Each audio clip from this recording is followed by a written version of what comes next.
नमस्कार, आप देख रहे हैं रिपब्लिक का डिजिटल प्लेटफॉर्म। मैं हूं आपके साथ सृष्टि पांडे।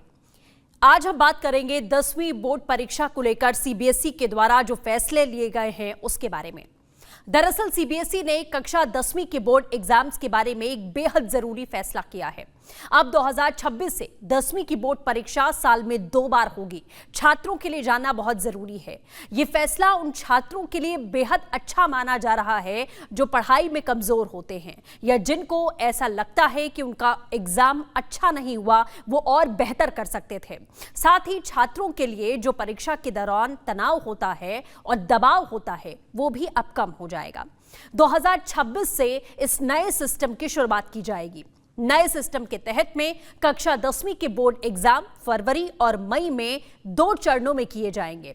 पहला एग्जाम फरवरी में होगा, जबकि दूसरा एग्जाम आयोजित किया जाएगा मई के महीने में। पहले एग्जाम में सभी छात्रों के लिए ये एग्जाम में बैठना कंपलसरी होगा, जबकि दूसरा जो एग्जाम होने वाला है मई में वो आपके लिए ऑप्शनल होगा। दोनों ही परीक्षाओं में परिणाम अप्रैल और जून में सामने आ जाएंगे, यानी कि रिजल्ट्स आपके क्लियर होंगे।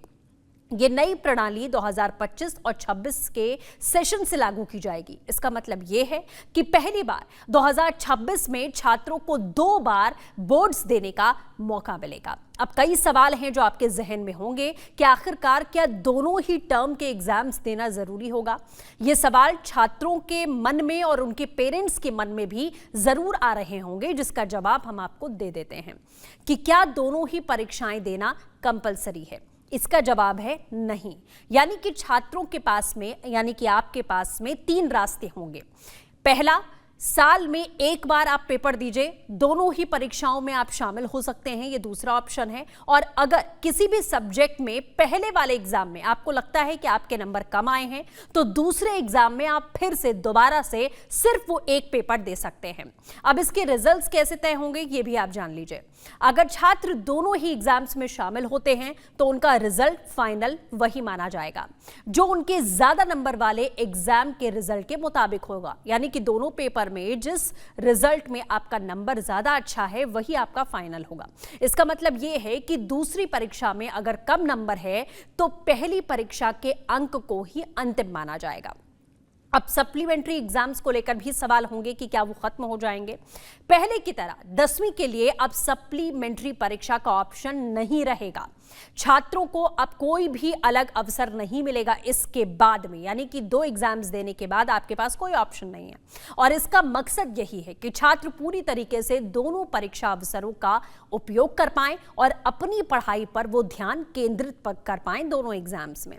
अब सवाल यह भी उठेगा कि एक बार आप रजिस्ट्रेशन फीस भरेंगे तो क्या दोनों पेपर्स के लिए, दोनों टर्म में जो पेपर होंगे उसके लिए अलग अलग रजिस्ट्रेशन फीस देनी होगी। इसका जवाब भी हम आपको बताते हैं। छात्रों को दोनों परीक्षाओं के लिए अलग अलग, यानी कि 2 बार रजिस्ट्रेशन फीस भरने की कोई भी आवश्यकता नहीं होगी। एक बार आपने रजिस्ट्रेशन कर दिया है और फीस भी एक बार ही एग्जाम की ली जाएगी। हालांकि अगर छात्र दोनों परीक्षाओं में भाग लेते हैं तो फीस एक साथ ले ली जाएगी, यह भी प्रावधान रखा गया है। अब सवाल, बोर्ड एग्जाम के पहले प्रैक्टिकल एग्जाम्स जो होते हैं जिसके नंबर भी जुड़ते हैं एग्जाम में, बहुत जरूरी है, उस पर इसका क्या असर होगा वो भी जान लीजिए। सीबीएसई ने साफ किया है कि प्रैक्टिकल एग्जाम्स और इंटरनल एग्जाम्स जो होते हैं वो दोनों ही परीक्षाओं में एक ही बार आयोजित किए जाएंगे।